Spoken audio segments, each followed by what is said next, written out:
Nag-CPR ang CEO ng isang walang malay na babae pero nang magkamalay, tinanong pa siya nito kung nag-toothbrush daw ba siya. Paano kung gusto itong maging mama ng kanyang anak? Nagising si Andrew nang maramdamang may kasama siya sa kwarto. Laking gulat niya nang makita si Rowena na siyang yaya ng anak. Nakaluhod dito sa kanyang tabi na tanging bra at panty lamang ang saplot. Sir Andrew, tulog na po si Kael. Kayo naman po ang babantayan ko. Mapang-akit na wake up pa nga nito. At agad pang pumaibabaw kay Andrew. Napapikit naman si Andrew at inis na isinandal ang ulo sa unan. Umalis ka na, bago pa kita ipadampot sa pulis. Seryosong saad ni Andrew. Sir, hindi niyo po ko kailangang bayaran ng extra. Special service ko po to. Pagpupumilit pa ni Rowena. At pilit na hahalikan ang amo. Agad na itinulak naman ni Andrew palayo si Rowena. Martin! Sigaw pa nito sa kanyang alalay na mabilis na pumasok sa kwarto. Sir Andrew, ano pong? Hindi na natuloy pa ni Martin ang sasabihin ng makita ang wala pang isang buwan na yaya ni Kael. Itapon mo palabas ng bahay ko ang babaeng yan at siguraduhin mo lang na hindi na yan makakalapit pa kay Kael. Galit na utos ni Andrew. Pasensya na po kayo sir, hindi na po talaga mauulit. Agad namang humingi ng pasensya si Rowena nang sinusuot nito ang damit. Subalit kinaladkad na siya ni Martin palabas ng kwarto. Inilagay ni Andrew ang dalawa niyang palad sa mukha at hinago dito hanggang sa kanyang buhok. Inis ang nararamdaman dahil sa paulit-ulit ng ganitong pangyayari. Halos lahat ng naging yaya ng anak niyang si Kael ay nais na makipagtalik sa kanya. Katulad ni Rowena, bigla na lamang maghuhubad ang mga to upang siya ay akitin. Kinuha ni Andrew ang cellphone niya at tinawagan ang kanyang sekretarya. Diana, pwede ba na ang susunod mong kunin na yaya ni Kael? Ay yung pangit? Yung hindi ako gustong alagaan kundi ang anak ko. Sagot naman ni Diana. Opo sir. Magalang na saad ng sekretarya subalit hindi mapigilang matawa pagkatapos ang tawag ng amo.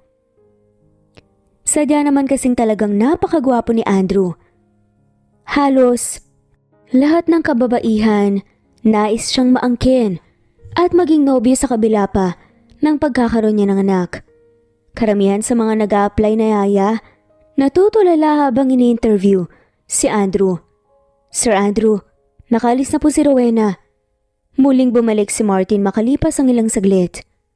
Gising na ba si Kael? Opo sir, binibihisan na po siya ni Manang Salome.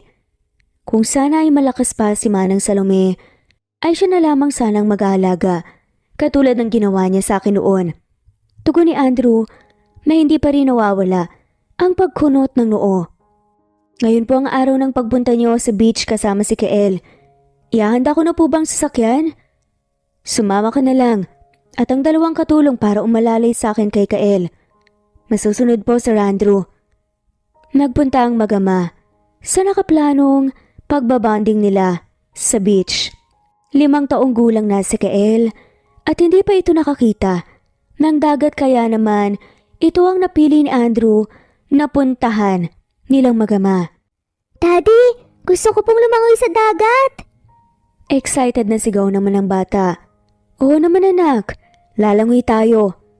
Nakangiting sagot naman ni Andrew. Matapos makapagpalit ng panglangoy na damit, mabilis na hinila ni Kael si Andrew patungo sa dalampasigan. Habang naglalaro ang bata, napansin ito sa di kalayuan ng isang taong nakahiga sa baybayin. Daddy, tignan mo may mermaid! Inosenteng saad ng bata. Halika anak. Agad na naglakad palapit ang mag-ama dito. Maayos pa ang kulay ng babae senyales na ito ay buhay pa. Nilapitan nito ni Andrew at hinawakan sa leeg upang makapa ang pulso.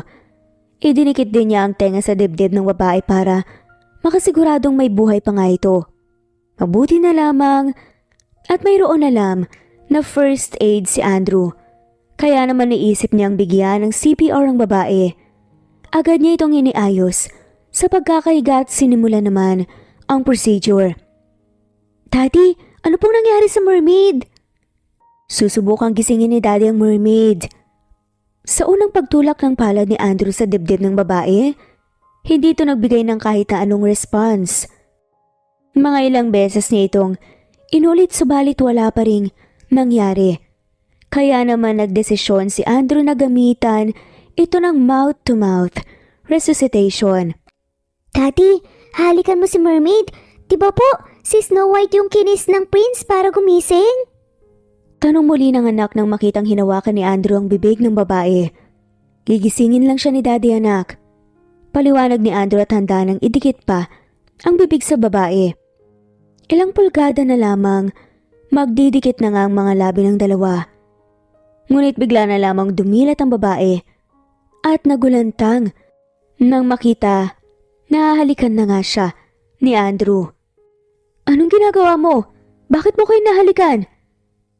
Sad ng babae. Nag-toothbrush ka ba? Galit na tanong pa nito. Sa kabila ng pagkainis ni Andrew, sa reaksyon ng babae, ay nakahinga siya ng maluwag sapagkat nagising ito. Buong akala niya, masasaksihan pa ng anak ang pagpanaw ng isang nilalang. Nagising ka na, mermaid! Masayang pahayag naman ni Kael. Mermaid? Mukha ba akong mermaid, bata ha?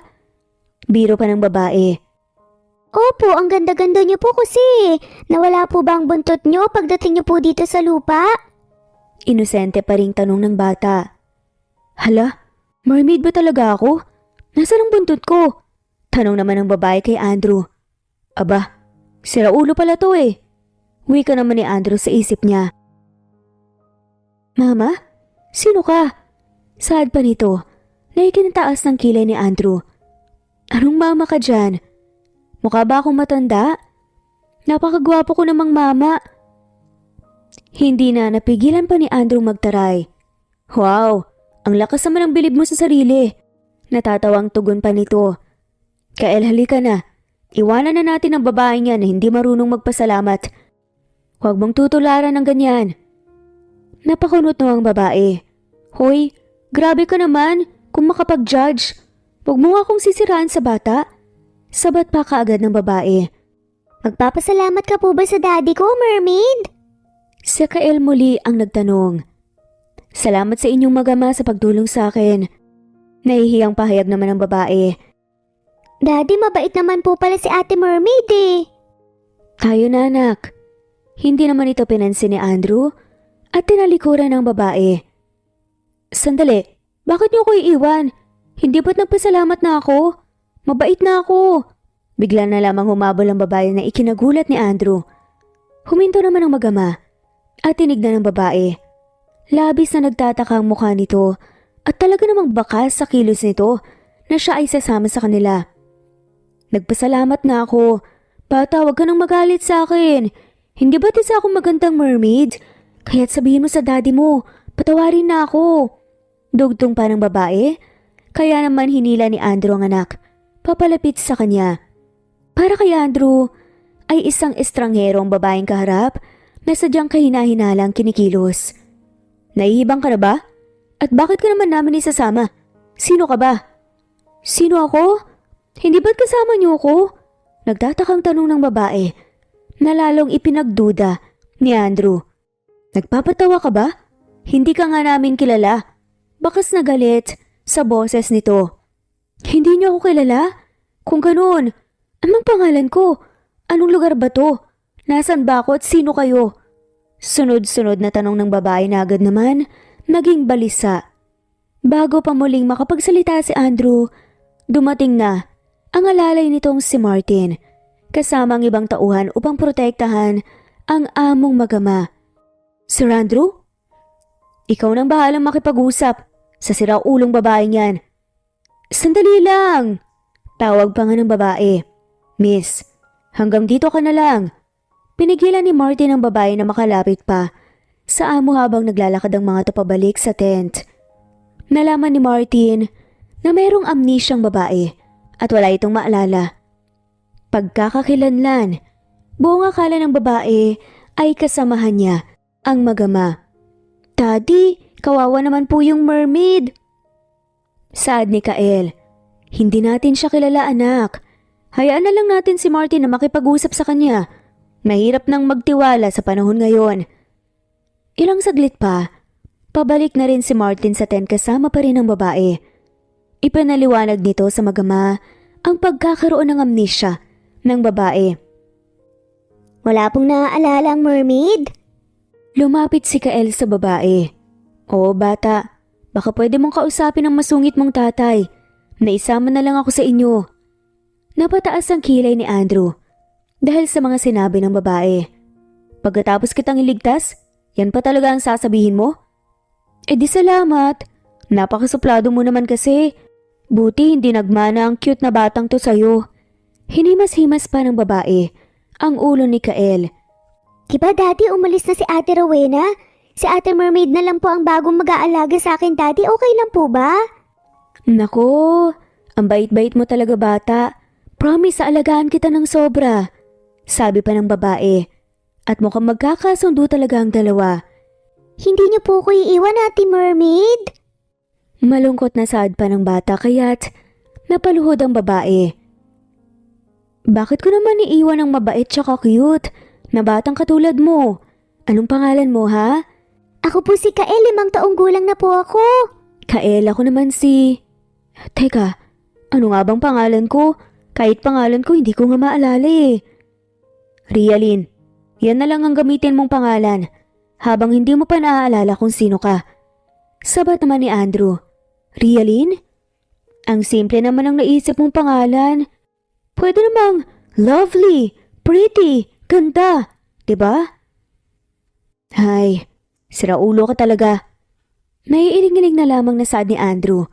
Habang tumatawa naman, ang babaeng tinawag nga niyang Rialin. Sige na nga, pwede na yun. Saad na lamang nito. Hindi ko talaga gusto ang tabas ng dila ng babaeng to. Singhal naman ni Andrew subalit hindi maikala na nakahinga siya ng maluwag dahil mukhang gustong-gusto ito ng kanyang anak. Iniuwi ni Andrew sa mansyon ang babaeng iniligtas sa dalampasigan na pinangalanan niyang Rialin. Kita ang mga saya ni Kael habang hinihila ang dalaga sa kanyang kwarto upang ipakita ang mga laruan nito. Binigyan naman ng matandang babae na si Manang Salome si Rialin ng mga damit na naiwan ng mga naunang tagapagsilbi upang may magamit. Sumama ka sa paghatid kay Kael sa paaralan. Utos si Andrew kay Rialin habang nag-aalmusal ang bata. Hindi katulad ng mga dating tagapag-alaga ni Kael na nakikisabay sa kanilang magama kumain, si Rialin nakaupo lang sa tabi ng bata habang ipinagtatanggal pa ito ng tinik ng isda. Thank you po, Ate Rialin. Hatid niyo din po ba ako sa school? Oo naman. At aantayin pa kita hanggang sa pag-uwi mo. Talaga po? 2 oras lang naman yun eh. Isa pa wala naman akong gagawin dito. Naging magkalapit ng husto si Kael at Rialin na para bang silang tunay na mag-ina sa loob lamang ng halos 2 linggo. Magkatabi ng natutulog sa kwarto na labis na ikinatuwa ni Andrew. Nakangiti niyang pinagmasdan ng mga to habang nasa kasarapan ng tulog. Masaya si Andrew dahil hindi nga katulad ni Rialin ang ibang mga babae na siya lamang ang habol. Subalit nagtataka siya kung wala ba talagang epekto dito ang kagwapuhan niya.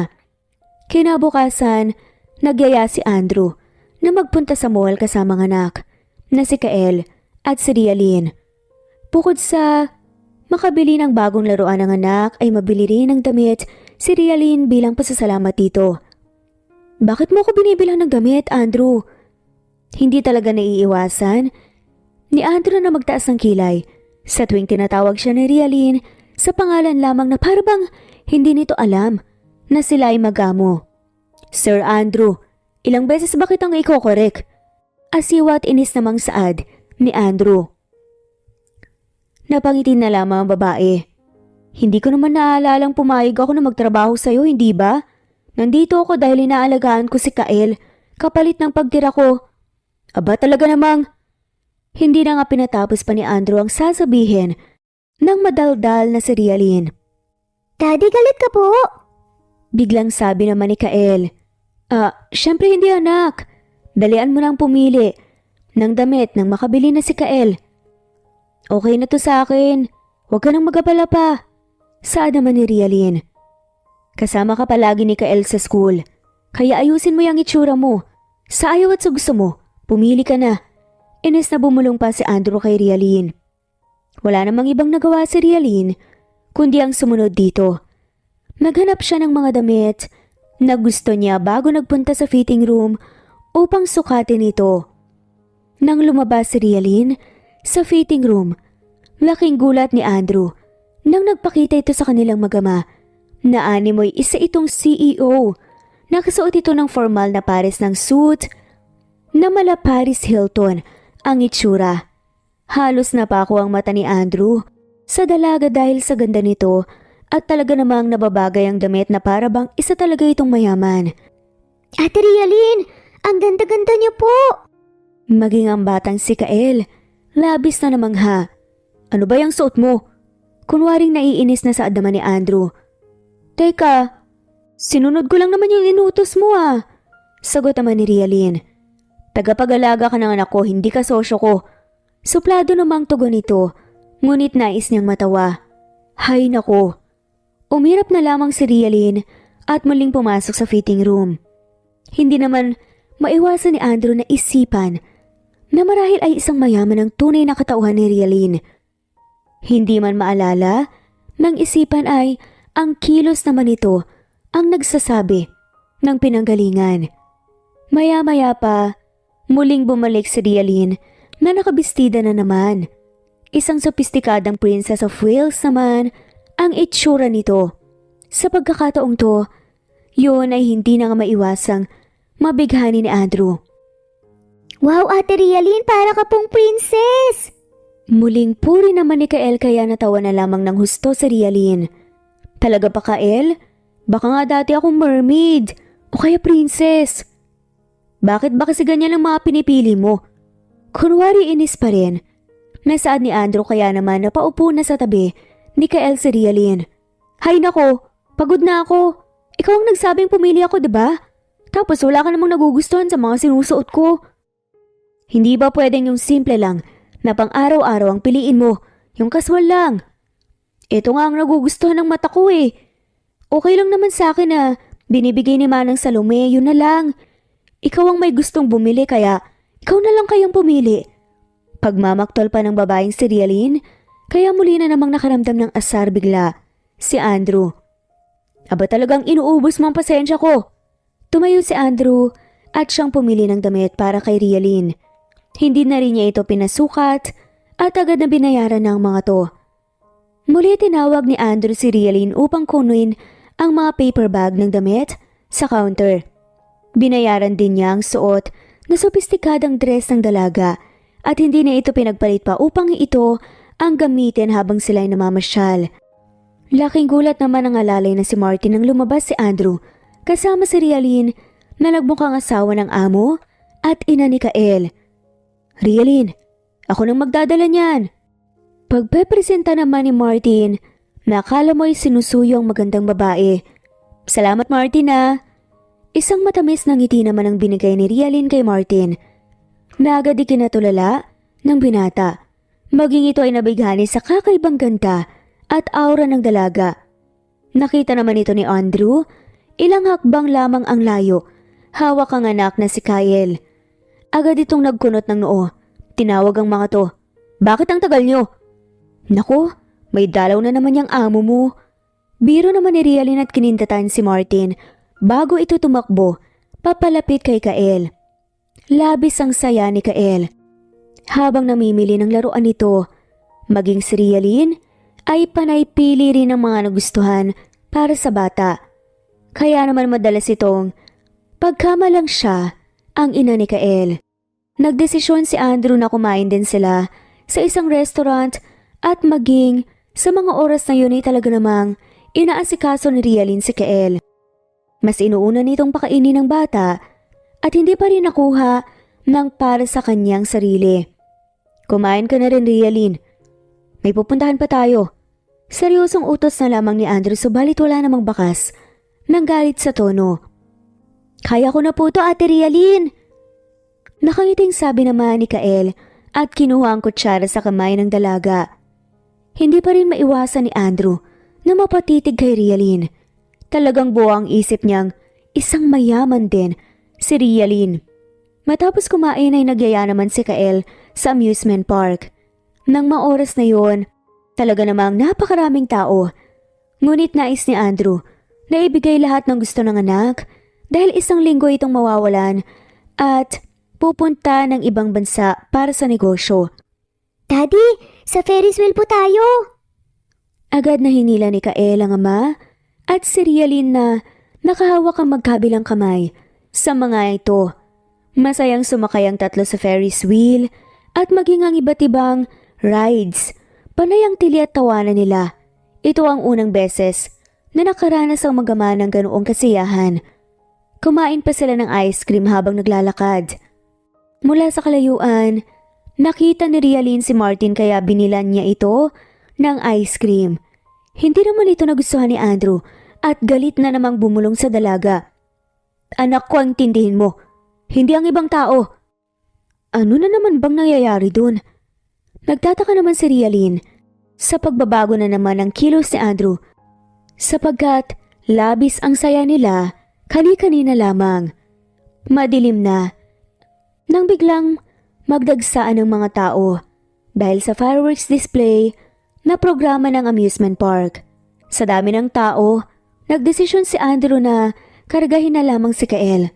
Nakasunod naman si Rialyn subalit bumibilis ang paglakad nila. Bigla na lamang natabig si Rialyn na ikinagulat niya tapahinto nang lumingon siya upang tignan si Andrew ay hindi niya ito matanaw. Andrew! Andrew! Nagsimulang magsisigaw si Rialyn subalit walang sumasagot sa kanya. Hanggang sa nakawala na siya sa dagsa ng mga tao.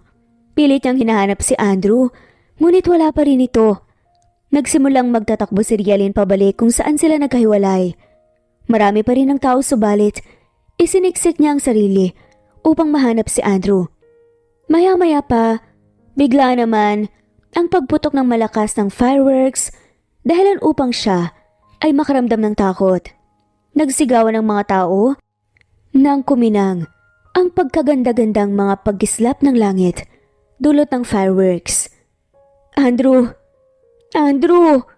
Nagsimulang tumulang mga luha ni Rialyn na parang bata na natatakot na naiwan. Napapaupo pa nga siya sa kalsada nang bigla na lamang may tumawag sa pangalan niya. Rialyn! Andrew! Agad na nagtatakbo si Rialyn upang yakapin si Andrew.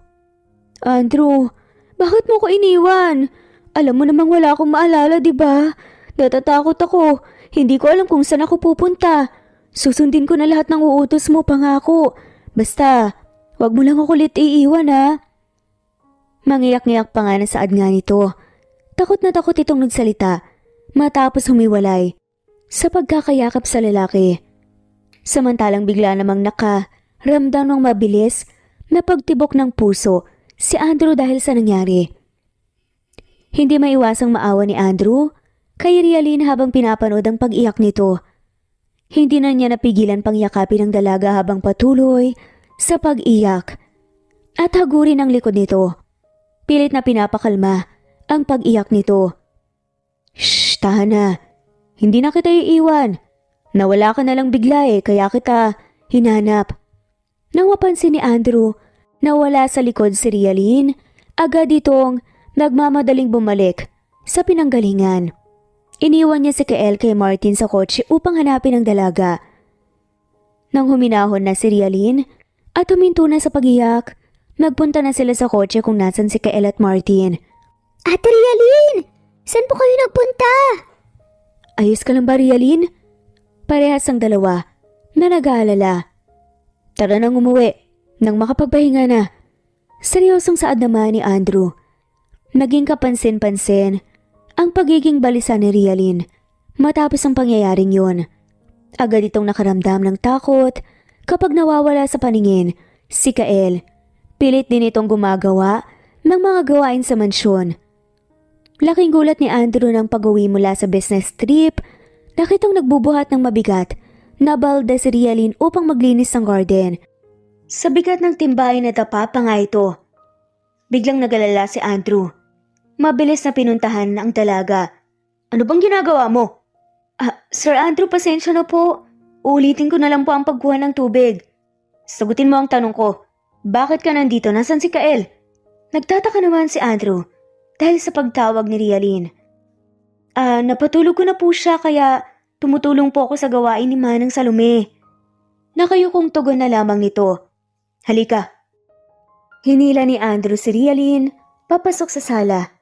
Ano bang nangyayari sa'yo? Ang sabi ni Kael, hindi mo siya pinapayagang magpunta sa playground. Sir Andrew, nag-aalala lang naman po kasi ako baka mawala po kami at saka hindi makabalik dito eh. Nahinto si Rialin sa pagsasalita nang marinig ang pagbuntong hininga ni Andrew. Pasensya na po Sir Andrew, pakiusap po wag mo akong paalisin. Hindi ko alam kung saan ako pupunta. Wala pa rin po talaga kasi ako naaalala eh. Ilang beses ko bang uulitin na hindi kita paalisin? Isa pa, kung sakali mang maligaw ka, ipapahanap at ipapahanap kita. Kaya pwede ba? Tigilan mo na ang pag-aalala, hindi kita pababayaan hanggat wala kang naalala. Tutulungan kita. Hindi na napigilan ni Andrew. Nakausapin ito ng masinsinan at ipaliwanag ng husto ang saloobin niya. Pagkaangat naman ang ulo ni Rialin ay labis ang tuwa sa narinig. Maraming salamat po Sir Andrew. Isang matamis na ngiti ang muling sumilay sa mga mata at labi ng dalaga.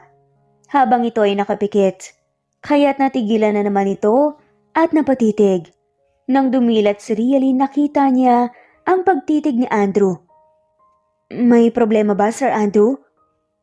Andrew na lang. Mas nakakailang pala kung ganyan ang tawag mo sa akin. Heto pala, para sa'yo. Iniabot ni Andrew ang cellphone mula sa bulsa niya. Kay Rialin, sigurado akong marunong kang gumamit nito. Nakasave na ang number ko ni Martin at ng sekretarya kong si Diana. 3 kaming pwede mong tawagan kung sakali mong mawala ka ulit. Salamat, Andrew. Muling mahigpit na niyakap ni Rialin si Andrew na agad namang nagpangiti sa lalaki ng palihim. Makalipas ang ilang araw ay muling umalis ang mag-ama patungo sa probinsya kasama si Rialin. Wala mang kaalam-alam ang dalaga kung saan sila pupunta. Buo ang tiwala niya na hindi siya pababayaan ni Andrew dahil sa mga binitawan nitong salita. Isang hindi kalaking lumang bahay ang kanilang pinuntahan na siya palang tirahan ng mga lolo at lola ni Kael. Lolo, Lola! Masayang sigaw naman ang bata mula sa bintana ng kotse. Apo! Matapos magkumustahan, nabaling ang paningin ng dalawang matanda kay Rialin. Saad ng lolo ni Kael, may bago ka na palang kasintahan na Andrew? Naku, hindi po. Siya po ang tagapag-alaga ni Kael. Ganun ba? Pasensya ka na iha. Napakaganda mo kasi. Nagkita na ba tayo dati? Mukha kasing pamilyar sa akin eh. Talaga po? May ideya po ba kayo kung sino ako? Mabilis na hinawakan ni Rialin ang mga braso ng matanda na ikinagulat nito. Sabihin niyo po sa akin. Lumipat kaagad si Andrew upang pigilan ang dalaga. Umiling ito, hudi at nabitawan ni Rialin ang matanda. Nako, paumanhin po talaga, pasensya na po. Aalis na po kami. Kael, magpapakabait ka anak. Babay po, Daddy. Babay po, Ate Rialin. Parehas na hinalikan ni Kael ang dalawa bago tuluyang umalis. Nagstay sila Andrew at Rialin sa isang hotel malapit. 2 naman ang kwarto na nakuha nila. Na unit kaya magkasama sila. Ayaw din kasi ni Rialin na humiwalay kay Andrew at mas pipiliin pang matulog sa sahig kasamang lalaki. Salamat Andrew na pumayag ka na kasama ako sa kwarto. Pangako wala naman akong gagawin na kahit na ano sa'yo eh. Hindi naman kita mamanyakin. Madaldal na saad pa nga ni Rialin. Sasabihin ko ulit sa'yo Rialin. Hanggat nasa puder kita, ay kargo ko lahat ng mangyayari sa'yo. Maraming salamat. Naintindihan ko. Ngumiti muli si Rialin bago pumasok sa kwarto. Kinagabihan, nagyaya si Andrew na mag-dinner silang dalawa ni Rialin. Simpleng dinner lang naman yun, subalit nagayos pa rin ang dalaga upang maging presentable naman kahit papaano. Muling nanlaki ang mga mata ni Andrew habang naglalakad papalapit si Rialin. Hindi may itatatwa ang kagandahang taglay ng dalaga at talaga namang kabigha-bighani ito. Pasensya na Andrew sa pag-aantay. Nakangiting sa lubong ni Rialin. Sa nakatulala pa ring binata. May problema ba? Tanong muli nito. Wala naman, tara na. Saad na lamang ni Andrew. Tumayo si Andrew at inalalayan pa ang dalaga hanggang sila ay makarating sa restaurant. Tahimik at maganda ang ambience ng lugar. Kaya naman wala silang tigil sa kwentuhan at tawanan. Ito ang unang beses na masayang nakipagkwentuhan si Andrew sa isang babaeng kailan lang naman niya nakilala. At higit sa lahat, walang halong mali siya ang turing sa kanya. Hindi naman lang nabanggit sa kanilang pag-uusap ang patungkol sa pagtatalik o kaya ang akitin siya. Nagyaya pa si Andrew na maglalakad-lakad sila hanggang sa nauwi ang usapan tungkol kay Kael na labis na ikinagulat ng dalaga. Ano? Hindi mo tunay na anak si Kael? Anak siya ng half-sister ko na namatay kasama ang asawa niya sa aksidente. Sila yung mga magulang ng totoong tatay ni Kael. Tuwing bakasyon, inihahatid ko si Kael para manatili sa kanila ng 3 araw. Noon lamang napagtanto ni Rialin na malayo nga ang mukha ni Kael kay Andrew. Patuloy lang na nakinig ang dalaga sa mga kwento hanggang sa makabalik siya sa kwarto sa hotel. Bigla ding naisip ng dalaga kung sino nga kaya siya at saan siya nakatira. Sana'y maalala ko na kung sino ako para hindi na ako makaabala sa'yo. Biglang sabi ni Rialin sa lalaki. Ano ka ba? Hindi ka abala sa akin. Ang totoo ay masaya akong dumating ka sa buhay namin. Naging panatag ako. Alam ko na pati rin si Kael. Nagkatinginan ang kanilang mga mata na parabang nangungusap. Bigla na lamang lumapit si Andrew upang halikan si Rialin. Hindi rin naman tumanggi ang dalaga at tinanggap ang mga to. Naging mainit ang sadyang mapusok ang naging paghahalikan ng dalawa hanggang sa inihiga na nga ni Andrew si Ria sa sofa. Bigla na lamang napahinto si Andrew at tinitigan muli si Ria habang habol ang kanilang paghinga. Pasensya na. May girlfriend ako. Agad tumayo ang binata at tumalis patungo sa kanyang kwarto. Naiwan naman ang dalagang nakahiga sa sofa at hawak ang kanyang dibdib na mabilis din ang pagtibok ng puso. Dahil sa nangyayari ay nagkaroon ng ilangan sila Andrew at Rialin pagbalik sa bahay. Hindi rin inaasahan ang pagbalik ng kasintahang si Tiffany mula sa Europe. Andrew, mahal ko! Agad na hinalikan ni Tiffany si Andrew habang ang kamay nito ay nakapulupot sa leeg ng binata. Tiffany? Bakit hindi ka nagsabi na babalik ka na para nasundo kita? Tila kinakabahan na saad ni Andrew. Gusto kong i-surprise ka. Muli namang hinalikan ni Tiffany ang binata. Bigla din naman ang pag-uwi ni Rialin kasama si Kael na galing sa eskwela. Agad na tinakpan ng dalagang mga mata ng bata dahil sa eksena ng dalawa na talaga namang nag-iinit sapagkat nakapatong si Tiffany sa ibabaw ni Andrew. Sana sa kwarto yan ginagawa at may bata dito. Mabilis na napahinto si Andrew at bigla na lamang naitulak si Tiffany nang marinig ang boses ni Ria. Kael anak, maaga kang nakauwi ngayon. Naglalakad si Andrew palapit sa anak upang kargahin ito. Nagkatinginan naman sina Rialin at Tiffany na parehas nagtaasan ng kilay. Pupunta na kami sa kwarto ni Kael. Pwede na kayong magpatuloy. Tayo na. Para malaro mo ng bago mong toys. Saad na lamang ni Rialin para sumunod si Kael sa kanya kaagad. Excited na po ako, Ate Rialin! Kinuha ni Rialin si Kael at siyang kumarga dito papunta sa kwarto nito. Hindi ko gustong ugali ng bago mong katulong, Andrew. Hindi ba ang sabi mo ay yung pangit na ang kukunin mo? Hindi ba kaakit-akit naman ang babaeng yan? At sigurado ka ba na hindi ka inaakit niyan? Kunwari nagtatampo pa si Tiffany habang hinahaplos pa ang dibdib ng lalaki. Hindi naman siya katulong. Nakita namin siya ni Kael sa dalampasigan. Wala siyang maalala at wala ring pagkakakilanlan. Kaya iniuwi ko muna upang mag-alaga kay Kael. Aba, kailan ka pa naging Samaritan? May pagdududa sa mga tinig ni Tiffany. Huwag ka nang magselos. Tara na. Nagtungo ang dalawa. May problema ba, mahal? Biglang naitulak ni Andrew si Tiffany. Sa paghahalik nito nang biglang naalala ni Andrew nang sakupin niya ang mga labi ni Rhea.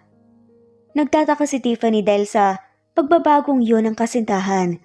Bigla na lamang kasing nawala ang dating pananabik nito sa kanya sa tuwing siya ay babalik mula sa ibang bansa. Wala naman, mahal. Pagod lang siguro. Pagsisinungaling ni Andrew. Sa kabilang kwarto naman iniisip din ni Rialyn ang binata. Hindi niya maiwasan na makaramdam ng selos habang ini-imagine ang ginagawa ng dalawa. Napahawak siya sa kanyang labi at muling inalala ang mga matatamis na halik ni Andrew sa kanya. Ate Rialyn, may problema po ba? Maging si Kael nagtaka sa ikinilos ng dalaga. Wala naman, Kael. Agad na niyakap ni Rialyn ang bata at nagtatakang maramdaman. Nabasa ang kanyang pisngi. Naiyak pala siya kaya ganun na lang ang pag-aalala sa mukha ni Kael. Lumipas ang mga araw, naging madalas ang pagkikita ni Tiffany at Rialyn. Kahit anong iwas ang gawin ni Rhea, palagi siyang kino-corner ni Tiffany. Hoy muchacha, kunin mo nga to. Mayabang na utos pa ni Tiffany na agad namang sinabat ni Kael. Hindi po katulong ang ate Rialyn ko. Hayaan mo na ang hitong yan, Kael. Mahihirapan talagang kumilos ang hito. Palaban na sa naman ni Rhea. Ang kapal naman ang mukha mo. Galit na sinumbatan ni Tiffany si Rialyn at kinaladkad pa palabas. Sampid ka lang dito, tapos kung makaasta ka akala mo kung sino ka. Ano bang ginagawa nyo? Siya namang pagdating ni Andrew na agad hinawakan ni Tiffany, subalit hindi inaasahang na itulak niya ng malakas si Rhea, kaya nasubsob ito sa sahig. Rhea, agad na tumakbo si Martin upang tulungan si Rhea. Nasaktan ka ba? Nag-aalala pang tanong nito habang inaalalayan patayo. Hindi nagustuhan ni Andrew ang nakikita niyang mga pagtitig ni Martin kay Rhea. Nais man niyang lapitan hindi maaari sapagkat nakayapos nang mahigpit sa kanya ang kasintahang si Tiffany. Ate Rialyn! Maging si Kael nilapitan din si Rhea. Daddy, siya po ang nagsabunot kay Ate Rialyn. Kumalas si Andrew sa pagkakayakap ni Tiffany at tinignan ito ng masama. Napakabastos kasi ng katulong na yan. Palaban na saad pa ni Tiffany. Sinabi ko nang hindi siya katulong. Saad naman ni Andrew. Galit na sinigawan ni Andrew ang kasintahan at nilapitan din si Rialyn. Kinuha niya ito sa pagkakahawak ni Martin. Nasaktan ka ba? Sinabunutan na nga niya ako. Tinulak mo pa ako.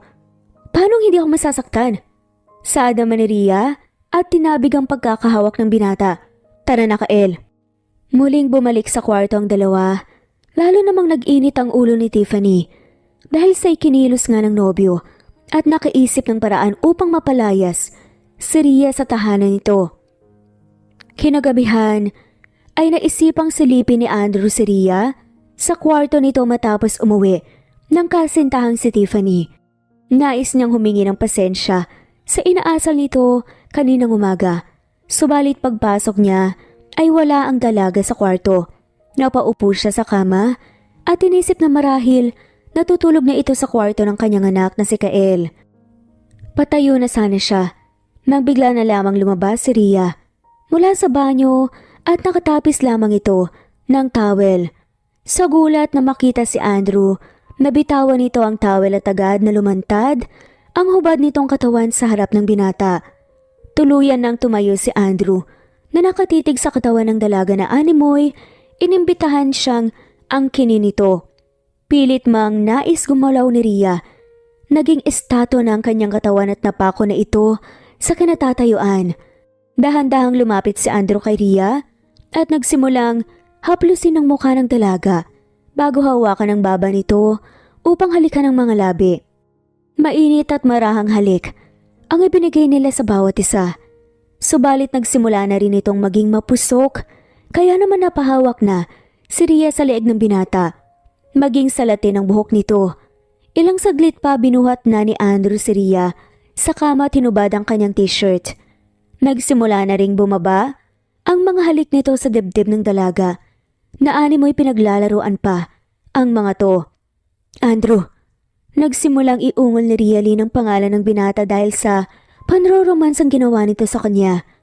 Lalong bumaba ang halik ni Andrew hanggang sa mangyari na nga ang climax. Napasigaw na lamang ng malakas si Rhea.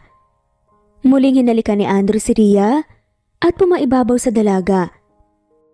Rialyn, laking gulat ni Andrew nang makitang umiiyak si Rhea. Ano bang ginagawa mo? Di ba may girlfriend ka na? Bakit mo to ginagawa sa akin? Patuloy ang pag-iyak ni Rhea kaya agad na natigilan si Andrew. Patawad. Umalis na lamang si Andrew sa pagkakapatong kay Rhea at bumangon. Hinalikan niya ang noo ng dalaga nang marahan bago kinuha ang kumot upang itakip sa katawan nito. Kinuha din niya ang damit at nagbihis. Magpahinga ka na, Rhea. Paalam nito at lumabas ng kwarto ng dalaga. Naging kapansin-pansin ang pag-iwas ni Rhea kay Andrew. Halos hindi na ito nakikita ng binata ng ilang araw. Ito naman ang sadyang ikinatuwa ni Tiffany dahil naisip niyang hindi na pala kailangan saktan pa niya ito upang tigilan lamang ang pag-aakit sa nobyo. Daddy, hindi po ba sasama si Ate Rialyn? Malungkot na tanong ng bata sa likuran ng kotse dahil naisipan ni Tiffany na yayain ng magama na mamasyal. Andito naman ako, Kael. Akong bahala sa'yo. Kumindat pa nga kunwari si Tiffany sa bata subalit hindi naman ito pinansin ng batang si Kael. Hindi katulad ng pamamasyal. Nakasama si Rialyn, hindi ito naging masaya at madalas. Nagyaya lang si Kael na umuwi upang makita si Rhea. Labis na kinaasaran nito ni Tiffany kaya nagpaalam na magbaba niya si Andrew, pinagalitan niya ang bata. Huwag kang nga maarte, Kael, ha? Susunod na marinig ko talaga ang pagrereklamo mo, malinintikan ka sa akin. Narinig mo? Hinila pa ni Tiffany ang braso ng bata na agad namang natakot. Sabay sabing, subukan mong umiyak at iiwan kita dito. Pananakot pa nito. Nang makauwi sa bahay, ay agad na nagtatakbo si Kael kay Rhea. Maging si Andrew hindi napigilang matuwa na makitang sinalubong sila ng dalaga. Rialyn, sana sumama ka. Hinahanap ka na ni Kael. Nakangiting bati pa ni Andrew na labis ikinasimangot ni Tiffany at ipinulupot ang mga braso sa katawan ng binata. Napagod ka ba, Kael? Tara na. Subalit hindi naman kumibo si Rhea. Sa pagbati ni Andrew sa halip ay si Kael ang inistama. Naging malamig na rin ang pakikitungo ni Andrew kay Tiffany dahil walang ibang laman ang isipan niya kundi si Rhea. Bihira na tuloy itong magpunta sa bahay ng kasintahan dahil hindi na rin naman nais nito silang magtalik.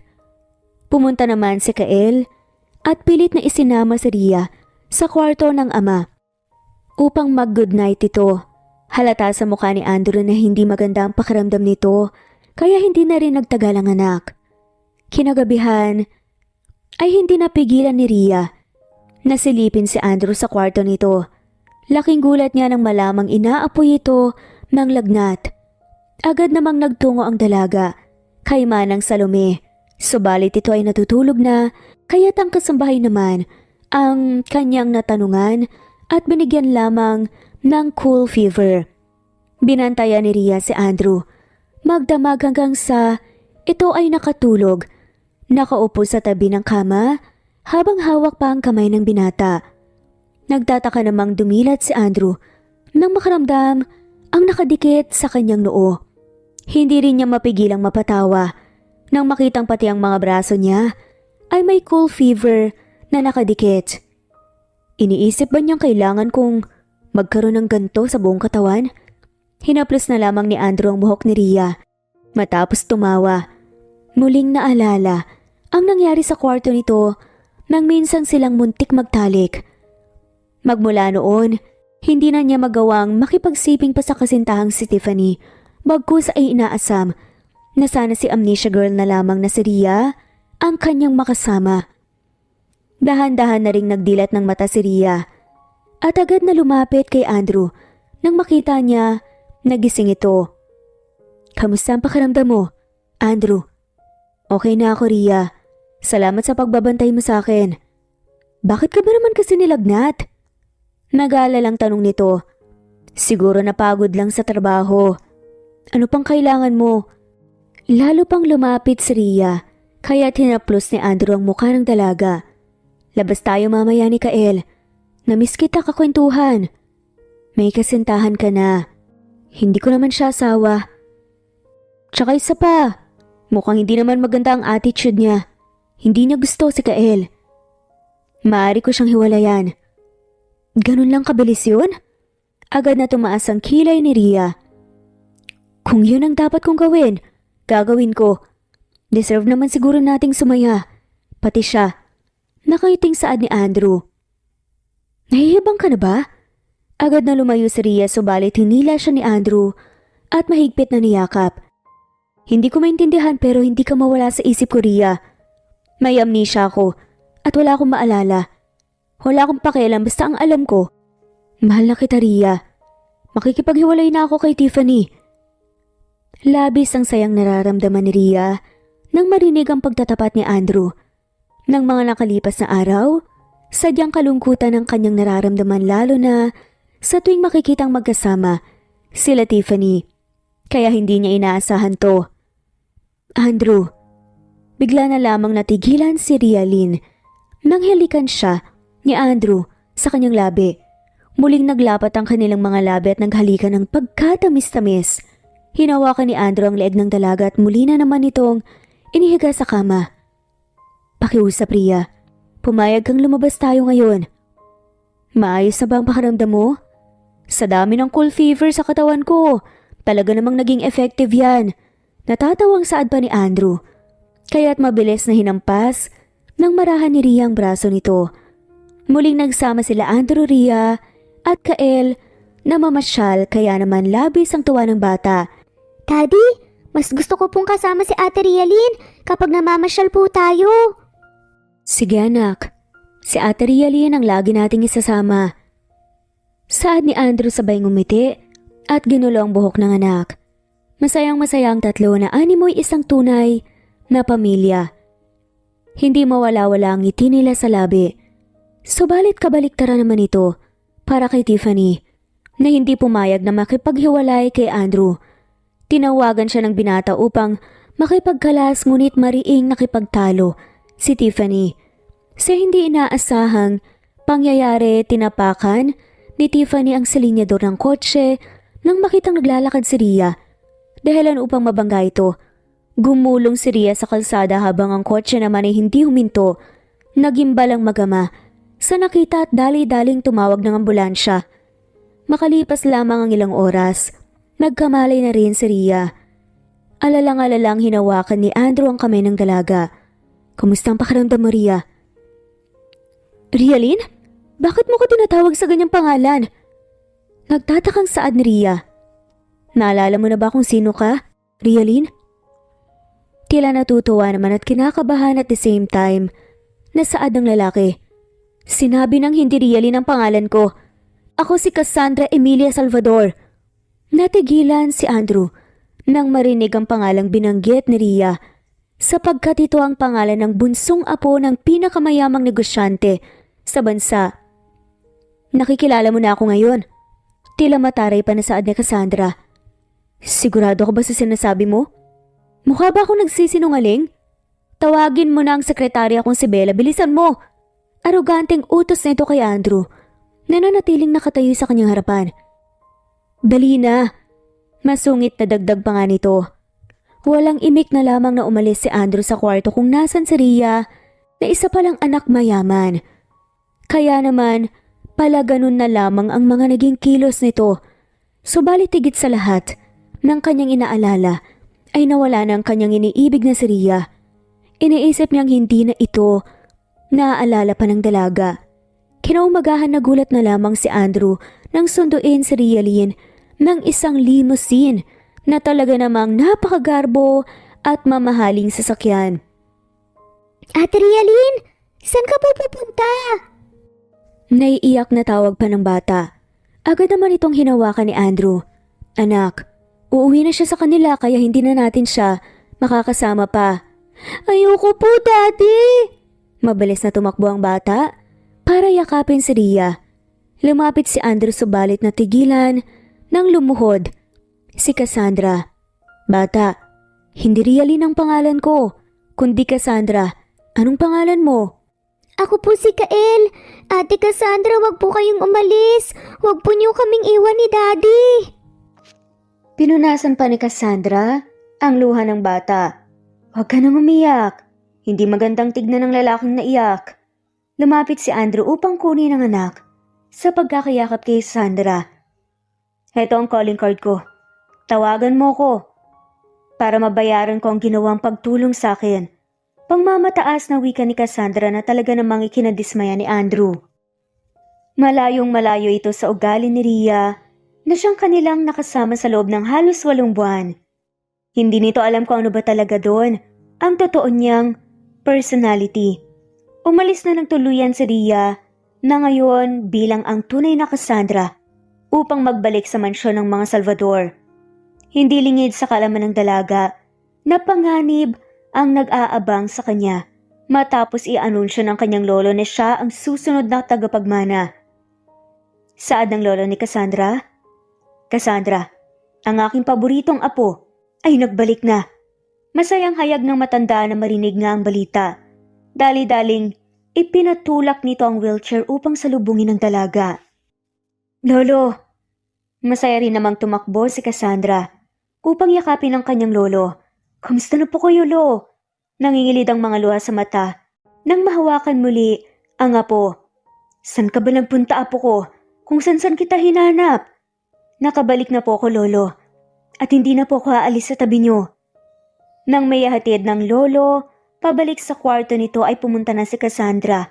Sa opisina kausap si Bella. Nahanap na ba si Michael? Ma'am Cassandra, nakalimutan niyo na po ba ang nalaman natin bago kayo nawala? Ang sabi ng tumulong sa akin, nagkaroon ako ng amnesia. Ano ba namang alam ko doon?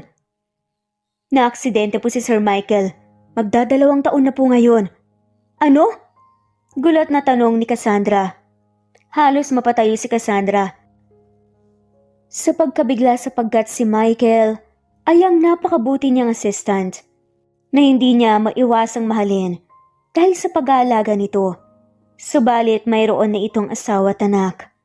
Na-aksidente po siya kasama ang kanyang asawa. May mga iniwan po siyang dokumento sa inyo na inilagay po ninyo sa inyong vault. Pagkatapos lamang po ng 1 taon ay kayo naman po ang nawala. Pilit pa ring iwinaksi ni Cassandra ang mga balitang kanyang naririnig mula sa sekretaryang si Bella. Hindi niya pa rin lubos maisip na wala na si Michael, ang lalaking kanyang tagapagligtas. Wala na ang taong labis niyang pinagkatiwalaan. Iwan mo na ako. Malungkot na pahayag ni Cassandra. Ilang saglit pa ay lumipas. Binuksan ni Cassandra ang vault upang makita ang sinasabi ni Bella.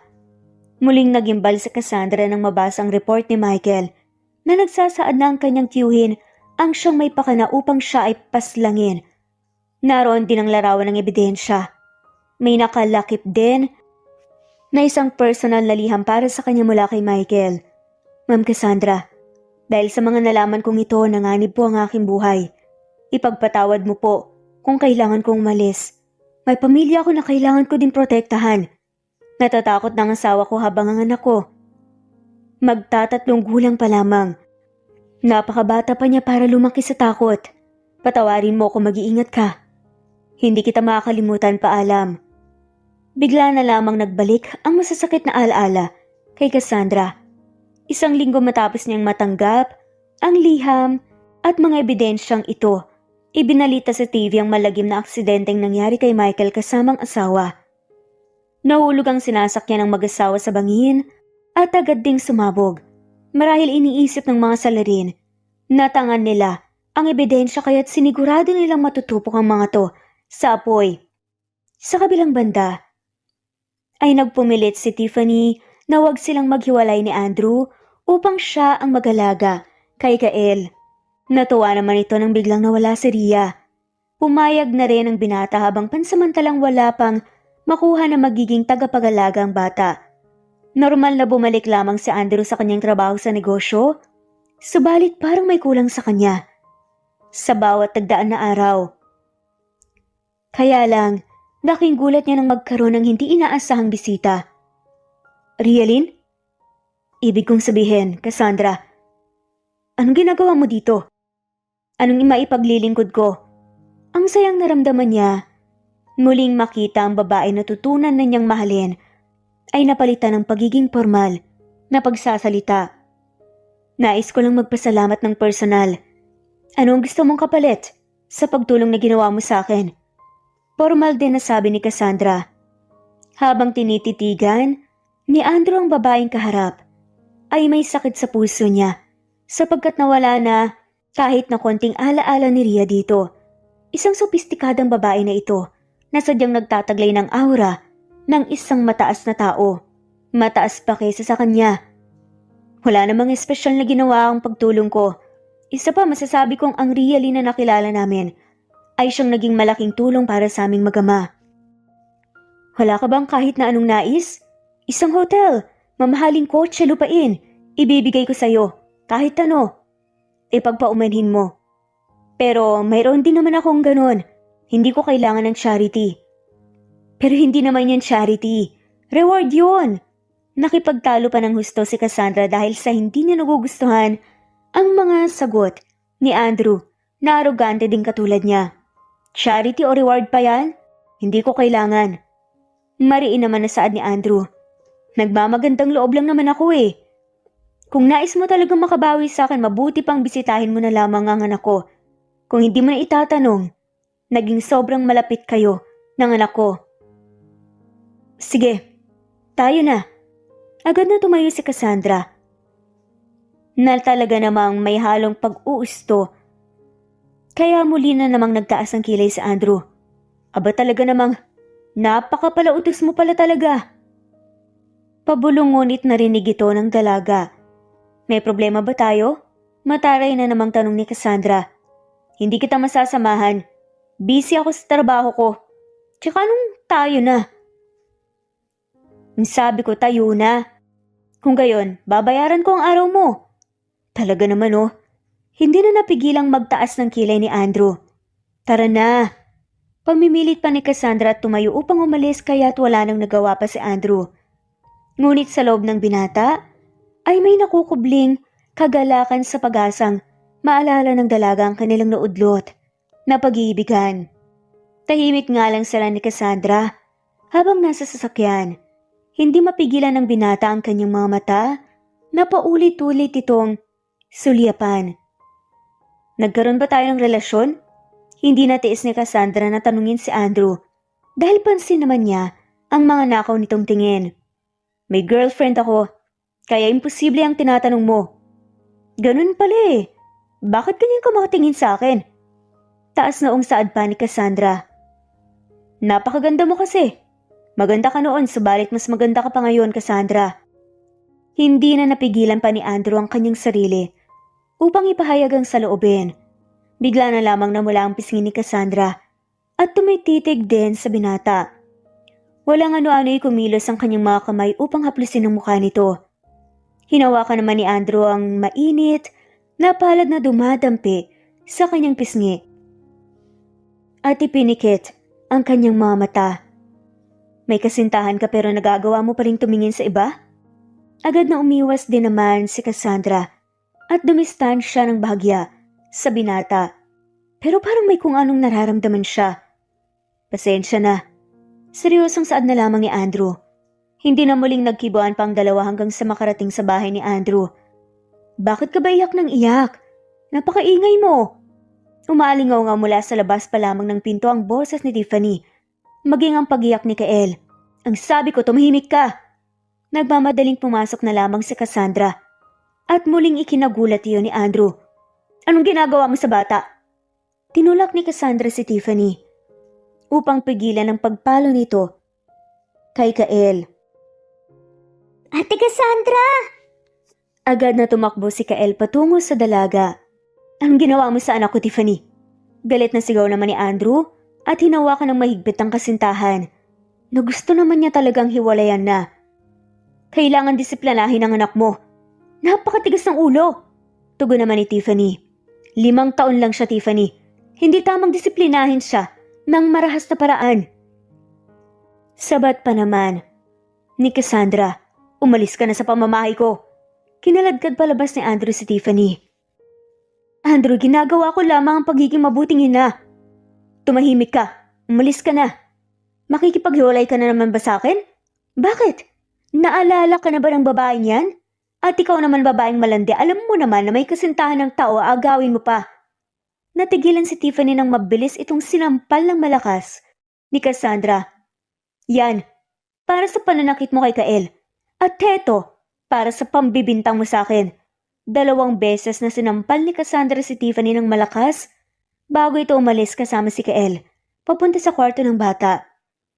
Dahil sa pagpupumilit ni Andrew, ay nakipaghiwalay na rin si Tiffany subalit nais na naman itong saktan si Cassandra. Muli itong nagabang sa kanyang kotse upang sagasaan ulit ang karibal. Ate Cassandra, hindi ka na po halis ulit, hindi ba? Kailangan kong bumalik sa trabaho huwag kang mag-alala.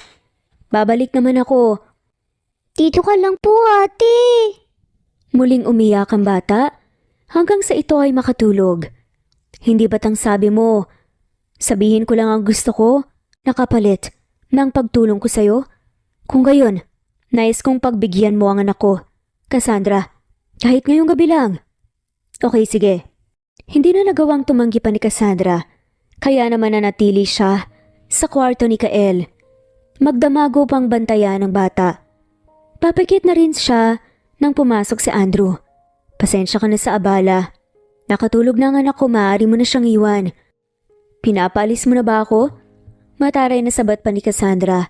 Kaya naman napatawa si Andrew. Hindi naman sa ganoon. Ang totoo, masaya ako nagstay ka ngayong gabi. Bakit hindi ka muna magpalit ng damit mo? Wala akong dala. Nasa kwarto mo palang mga gamit mo. May kwarto ako dito? Nagtatakang saad pa ni Cassandra. Oo naman. Hindi mawala-wala ang ngiti sa labi ni Andrew habang naglalakad sila papunta sa kwarto na ginamit ni Cassandra noong siya ay si Rialyn pa lamang. Laking gulat ni Cassandra nang makitang hindi mukhang pang-alila ang kanyang tinulugan sa bahay ni Andrew. Maging ang cabinet ay puno ng mga damit na maayos at mamahalin pa. Pati na rin ang mga nasa vanity mirror, puno rin ng cosmetics. Nakakagulat na hindi mo ako pinatulog sa maid's quarter. Ganun ba ako kasama sa paningin mo? Muling sumilay ang ngiti sa labi ni Andrew. Naanimoy na nga akit ito. Lumabas ka na nga nang makapagbihis na ako. Namiss kita, Rialyn. Biglang saad ng lalaki. Bigla na lamang lumapit si Andrew kay Cassandra at matamis itong hinalikan. Wala namang pagtanggi ang dalaga at tinanggap ito nang hindi nagalinlangan. Masuyo silang naghalikan hanggang sa naging mapusok na naman ito dahilan upang muling ihiga ni Andrew si Cassandra sa kama. Dati na ba tayong nagsiping? Biglang tanong ni Cassandra matapos maghiwalay ang kanilang mga labi at parehas nga na sinasalamin ang mabilis na paghinga. Muntik lang. Kung nais mo akong muling pigilan, hihinto ako. Ayokong pilitin ka. Pero nagulat naman ang lalaki sa saad ni Cassandra. Gusto ko. Pero hindi bilang si Rialyn, kundi bilang si Cassandra. Nakaharap mo ngayon. Sa pagkakataong yun si Cassandra na ang humalik sa labi ni Andrew, ang halik na siyang naging hudyat upang tuluyan na sila ay magtalik. Hindi lubos sa kalain ni Andrew na siya pala ang unang lalaking umangkin sa dalaga kaya naman mas lalong nahulog ang loob nito. Mahal kita, Cassandra. Saad ni Andrew habang patuloy sa pag-indayog sa ibabaw ng dalaga hawak ang kamay nito. Na't nakatitig ang kanilang mga mata sa isa't isa. Andrew, daing parang dalaga habang sila ay nagdanaig. Bumagsak ang katawan ni Andrew sa ibabaw ni Cass. Nalabis ang sayang nararamdaman. Huwag mo na kaming ulit iiwan, Cassandra. Rialyn, mahal ko. Masayang nakatulog si Andrew. Yakap ang mahigpit ang babae na kanyang ina sa masam. Kinabukasan pagmulat ng mata ni Andrew at nakatitig sa kanya si Cassandra habang hinahaplos ang kanyang muka. Napakaganda mo talaga, mahal ko. Muling hinagka ni Andrew ang mga labi ng dalaga na siya na namang nauwi.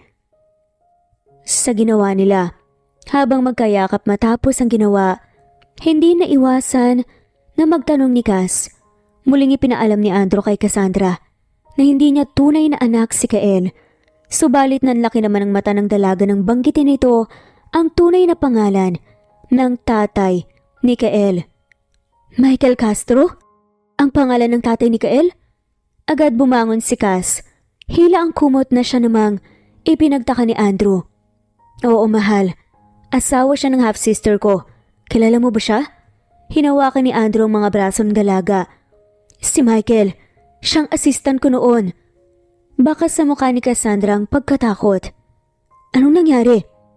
Hindi pa natatapos magsalita si Andrew, ay nagbihis na si Cassandra. Kaya maging siya ay bumangon upang magbihis. Cassandra, sandali. Mabilis na hinabol ni Andrew ang dalaga na nagmamadaling umalis. Agad nitong hinawakan ang mga braso ni Cassandra. Manganganib ang buhay niyo ni Kael kung mananatili ako dito, Andrew. Pilit na kumakawala si Cassandra. Cassandra, makinig ka sa akin.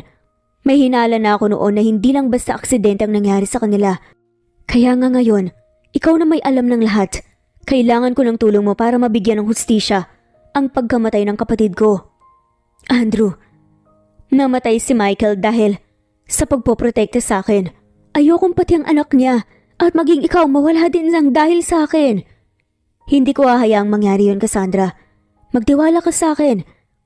Mahigpit na niyakap ni Andrew si Cassandra. Hanggang sa ito ay mahimasmasan. Ipinagtapat lahat ng dalaga ang pagpabanta sa kanyang buhay. Nalaman ni Michael ang plano ng aking tiyuhin na ipapatay ako kaya ginawa niyang lahat upang makahanap ng ebidensya. At pagkatapos noon, nangyari na nga ang aksidente.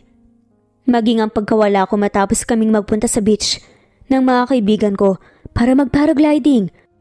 Naputol ang lubid at natangay ako ng hangin hanggang sa bumagsak ako sa isang dalampasigan. Napahinto si Cassandra at tumingin kay Andrew. Naalala ko na, Andrew. Iniligtas niyo ako ni Kael. Andrew, tulungan mo ako pakiusap. Muling pagiyak ni Cassandra at mahigpit na niyakap si Andrew. Gagawin ko ang lahat para protektahan ka, Cassandra.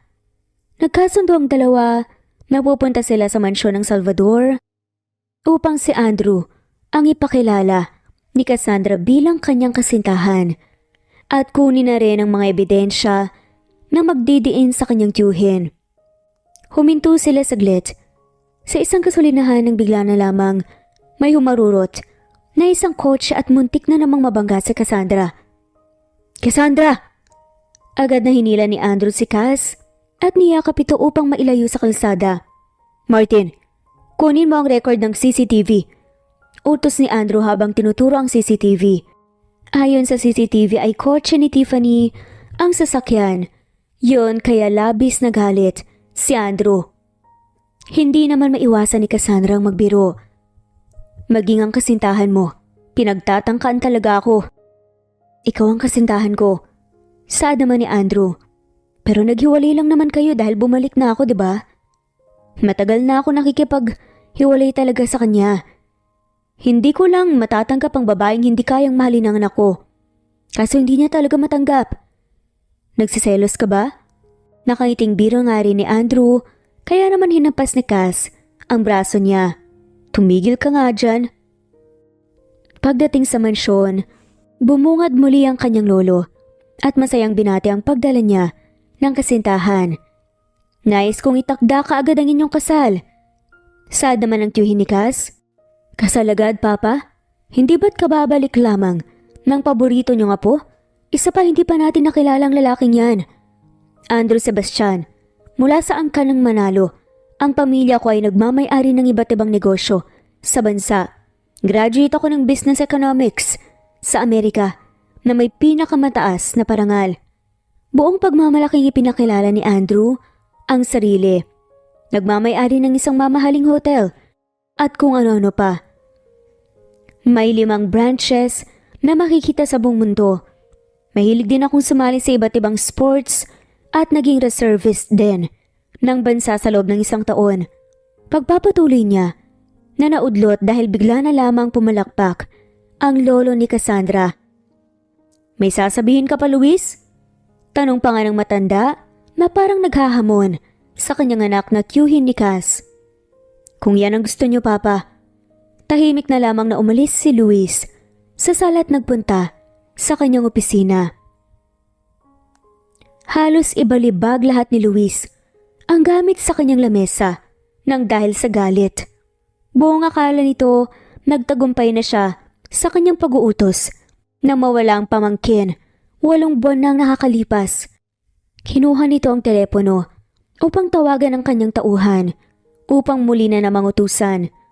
Siguraduhin niyong hindi kayo papalpak ngayon. Mga inutil! Galit na sigaw pa ni Luis at ibinalibag ang telepono.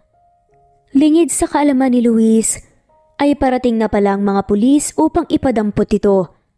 Matapos ipakita ni Cassandra at Andrew ang mga ebidensyang iniwan ni Michael, ay labis na nanggalaiti ang matanda. Nalaman din nila na si Luis din pala ang dulot ng pagkamatay ng ama ni Cassandra. Papa, bakit akong pinagbibintangan niyo sa pagkawala ni Cassandra? Tumahimik ka. Nasa akin ang ebidensya na nagpapatunay ng lahat. Ngayon ay naniniwala na akong ikaw din talaga ang siyang pumatay kay Carlo. Napakademonyo mo, Luis. Anak mo ko pa. Ako dapat nang magmana ng lahat ng to. Anak lamang kita sa labas. Demonyong bata, hindi na sana ako pumayag pa. Napatirihin ka sa bahay ko. Pagdusahan mong ginawa mo. Tama na po, Lolo. Ang puso niyo po. Pinigilan naman ni Cassandra ang lolo dahil namumula na ito sa galit. Matapos damputin si Luis ng mga pulis, naupo na ang matanda at hinawakan ng mga kamay ni Andrew. Andrew, pakiusap. Huwag mong pababayaan ang apo ko. Ako pong bahala kay Cassandra. Mahal ko po ang apo niyo at hinding-hindi ko po siya kailanman pababayaan. Bumalik muli sila Andrew at Cassandra sa bahay at nagimbal sa balitang nawawala na naman si Kael. Agad na nagtatakbo palabas ang dalaga upang hanapin ang bata. Cassandra, sigaw sa kanya ni Andrew. Sinabi ko naman sa iyo, Andrew kapahamakan lang ang hatid ko sa inyong mag-ama. Hindi ko mapapatawad ang sarili ko kung may mangyaring masama kay Kael. Niyakap ni Andrew nang mahigpit si Cassandra habang ito ay humahagulgol. Magiging okay lang ang lahat. Mahanap natin si Kael. Tahan na. Panunuyo ni Andrew. Ilang saglit pa ang lumipas. Nakatanggap ng tawag si Andrew mula kay Tiffany at nagsasabing kasama niya ang bata sa airport at papunta na sila ng Amerika. Nang marinig ito ni Cassandra, dali-dali itong nagyaya papunta sa airport. Martin, ikaw nang bahala. Nagtinginan si Andrew at Martin na para bang alam na ng bawat isang dapat gawin. Mabilis na nakarating ang magkasintahan sa airport at sinalubong naman sila ni Tiffany. Daddy! Ate Cassandra! Naiiyak na tawag ni Kael. Hindi ba't ang sabi ko ikaw lang, Andrew? Bakit mo sinamang babaeng yan? Gagawin kong lahat ng gusto mo. Basta't huwag mo lang sasaktan si Kael. Gusto kong mawala ka sa landas namin. Imposible ang gusto mong mangyari. Sabat naman ni Andrew at hinawakan ng kamay ni Cassandra. Ang babaeng to ang siyang aking pakakasalan at magiging ina ni Kael. Kaya lumayas ka na sa paningin ko kung ayaw mong tapusin ko ang buhay mo.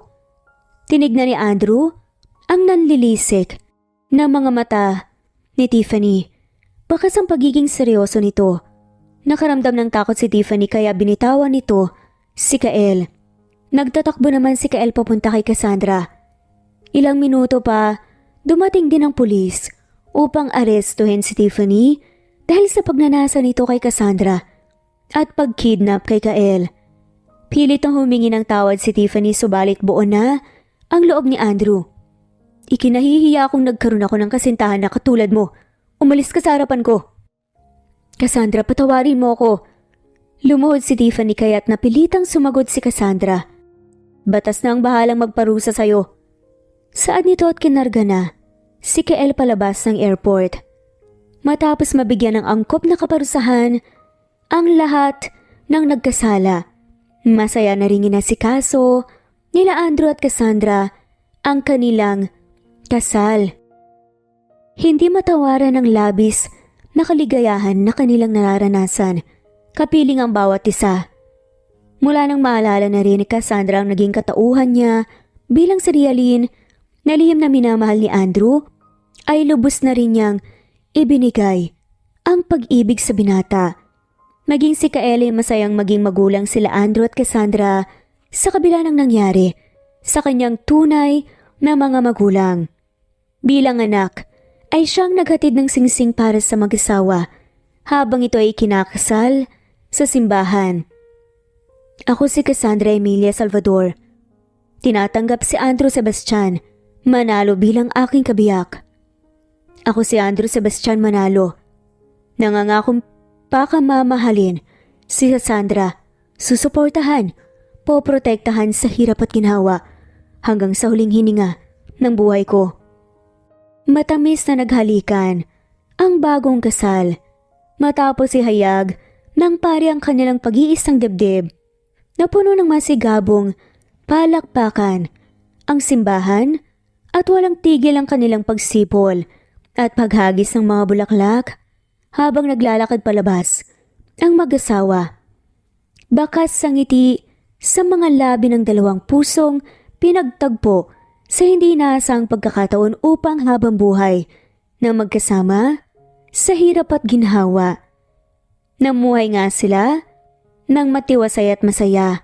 Mas lalo pang pinasaya nang magkaroon sila ng anak, hindi lang isa, kundi triplets pa. At dito na nga po nagtatapos ang kwentong pagmamahalan ni na Cassandra / Realin at Andrew. Maraming salamat po sa lahat ng mga walang sawang sumusubaybay at i-comment lamang po kung gusto niyo pong magpa-shoutout. Muli ito ang Cat Amazing Stories. Thanks for listening at shoutout po sa mga sumusunod. Maria Lirazan, Mamerto Angkiliano, Marilu Estrada, Jessica Salvador, Teresita Schmid, Duffy Blocks Fruits, Teresa Arian Maguad, Batang Ibunan, Jocelyn Marcelo, Jane, Mavic Bautista, Leonisa Azotes, Aileen Glagana, Sally Ibera, Jesusa, Adelfa Kaisip, Presbyteros Rose, Cecilia Alvior, Cecilia Awisan, Naudes Mendoza, Ferdinand TV, Miras Channel, Mercy Javier, Sunshine Sotalbo, Imelda Kunan, My Vlog TV, Elijah, Emily Kinvlog, Maricel Crispolon, Nympha Medina, Juliet Panlilio, Susan Ramos, Elisa Jacobe, Porky Pine TV, Corazon Danke, Janice Estrella, Jessica Vargas, Simeona Leonardo, Elisa Jacob, Sofia the Vlogger, Babes Music and Memories, Lina Almazan, Estelita Mahia, Rezeline Unday, Angelina Samia, Corazon Danke, Nat Green Fox, Cleo Waling, Nanita Paring, Evangeline Zamora, Leonardo Priya, Deep Dorado, Maria Girly Gakutan, Helen Murillo, Maria Abing, Novilia Pagatpatan, Jasmine Baya, Larry Yee, Anita Hernando, Jen, Rosemary Vasquez, Imelda Bailosis, Angelita Aguinaldo, Ann Mariano, Wenoni Anya Lucas, Orlando Cruz Marquez, Rogelio Unica, Emily Amoy, Maria Flor Sevillano, Clara, Harem Ruhi, Jesusa, Carmencita Falcon, Priscilla Aquino, Celsa Anselmo, LV Candontol, Charlie, Josefa Doque, Emily Kinlog, Fe Navares, Merlin Bilbar, Lynn Lee, Susan Upaga, Lolita, Giko, Joyce, Zenaida Porter, Maria Elizabeth Turija, Augustina Aniceto, Irma Katubig, G, Ellen Cervantes, Janet, Sunshine Sotalbo, Susana, at shoutout na rin po sa lahat ng mawalang sawang sumusubaybay. Maraming salamat po.